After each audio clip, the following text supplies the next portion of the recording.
Salam Indonesia. Selamat siang pemirsa, berjumpa kembali dalam berita dan bincang terkini siang, edisi Selasa 14 Januari 2014. Serangkaian berita telah kami persiapkan. Di antaranya Badan Nasional Penanggulangan Bencana BNPB menganggarkan dana 50 miliar rupiah untuk menanggulangi banjir Jakarta. Saya Bayutan, berikut berita selengkapnya.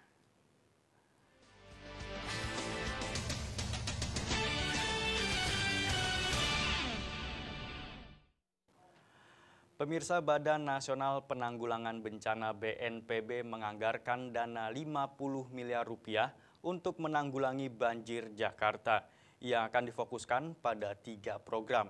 Ketiga program itu adalah pengelolaan sungai, penanganan pengungsi yang melibatkan tim SAR dan personil TNI, Polri, serta pengendalian cuaca dengan modifikasi cuaca dalam mengendalikan curah hujan.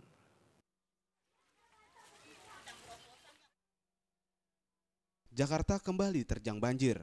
Untuk mengantisipasi hal tersebut, Badan Nasional Penanggulangan Bencana BNPB sudah menyiapkan 3 strategi jitu atau konsep operasional yang dilakukan untuk mengatasi banjir tahun ini.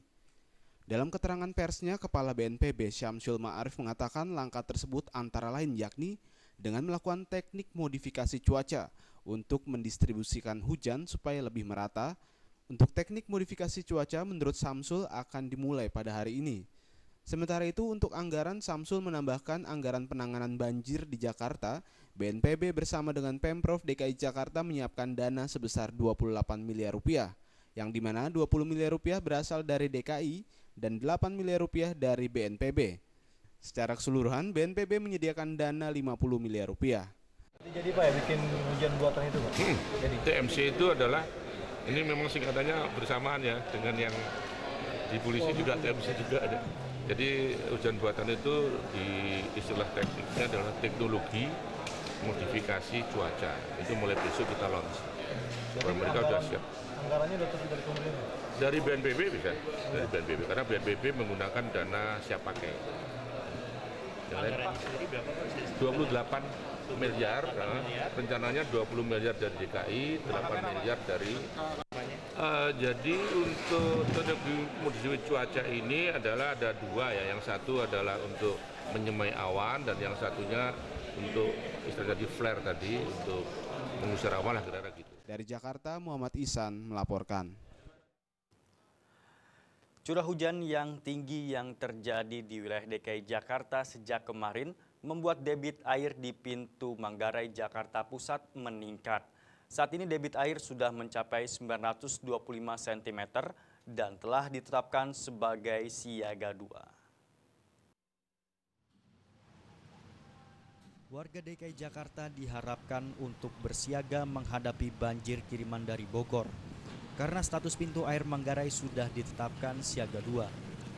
Saat ini ketinggian air di pintu air Manggarai sudah mencapai 925 cm. Hal ini disebabkan curah hujan yang cukup tinggi sejak minggu kemarin dan ditambah dengan kiriman air dari Bogor akibat hujan yang masih terus melanda daerah tersebut. Petugas pintu air Manggarai Adi Widodo menyatakan pihaknya sudah melakukan antisipasi dengan membuka 2 pintu banjir kanal untuk bisa meneruskan air di atas normal dari hulu menuju hilir. Selain itu juga sudah disiapkan alat berat untuk mengeruk sampah. Untuk situasi saat ini masih berada dalam koridor siaga 2, elevasi muka air masih bertahan di 825 tapi cenderung bertahan di 925 tapi cenderung ke 920 saat ini. Level siaganya sendiri gimana Pak? Siaga saat ini siaga 2, kita masih bertahan di siaga 2. Yang Antisipasi sudah kita buka 2 pintu banjir kanal untuk meneruskan kumpulan air di atas normal dari hulu menuju hilir. Itu sudah kita antisipasi.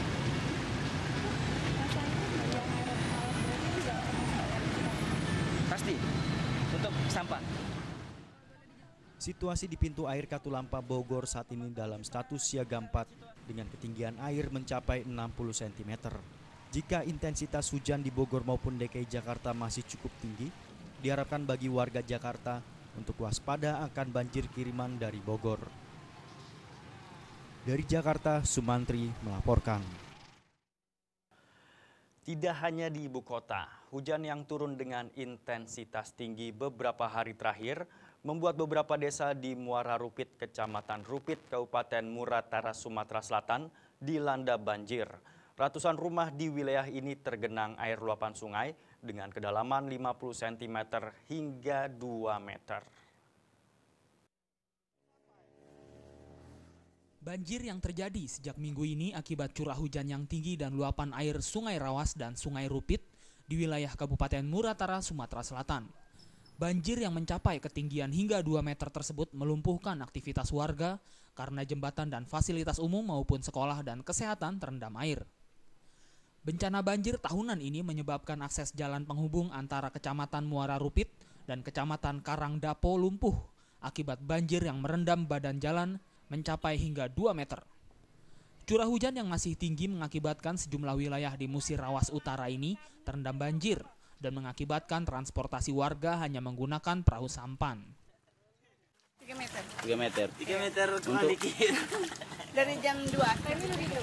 Angkutan umumnya pakai perahu ya? Iya, pakai perahu. Untuk anak-anak sekolah gimana itu?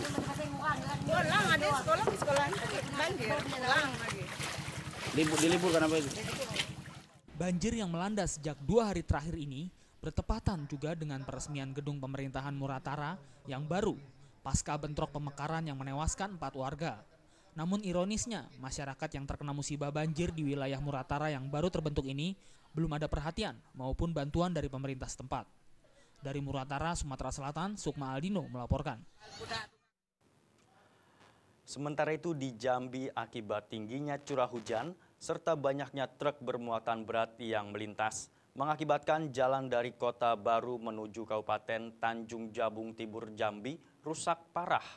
Akibat rusaknya jalan tersebut mengakibatkan kemacetan hingga mengular mencapai 5 km. Beginilah suasana jalan dari Kota Baru menuju Kabupaten Tanjung Jabung Timur, Jambi. Puluhan kendaraan tampak mengantri untuk dapat melintasi jalan tersebut. Kemacetan ini terjadi akibat jalan dari Kota Baru menuju Kabupaten Tanjung Jabung Timur rusak. Desa tersebut merupakan jalur penghubung Kota Jambi dengan Kabupaten Tanjung Jabung Timur. Banyaknya truk mengangkut batu bara, sawit, dan hasil bumi lainnya membuat jalan tersebut cepat hancur. Ditambah lagi saat ini musim penghujan. Akibat kerusakan ini, kemacetan mengular mencapai 5 km. Untuk mengurai kemacetan, petugas kepolisian terpaksa memberlakukan sistem buka tutup. Sepertinya ya, yang memang urusnya sudah benar untuk pemain ini ada pemain ini, masa jalan ini baru-baru inilah. Jadi kita mobil truk menjadi inilah Pak ya, antri Pak ya? Antrian mobil truknya. Harapan kita apa Pak? Harapan kita minta pihak yang terkait tolonglah dipercepat dan diperbaiki jalan ini. Ini bisa putus nih Pak, tapi besok lagi. Aktivitas masyarakat inilah nih, sesuatu jalannya. Kendati kerusakan cukup parah, hingga kini belum ada pihak terkait yang melakukan perbaikan jalan. Jika terus dibiarkan, diperkirakan kerusakan jalan ini semakin meluas. Dari Jambi, Yos Rizal melaporkan. Sebanyak 130 gardu yang berada di wilayah banjir di Jakarta dan Tangerang terpaksa dipadamkan oleh PLN Distribusi Jakarta Raya dan Tangerang. Informasi tersebut akan kami hadirkan sesaat lagi.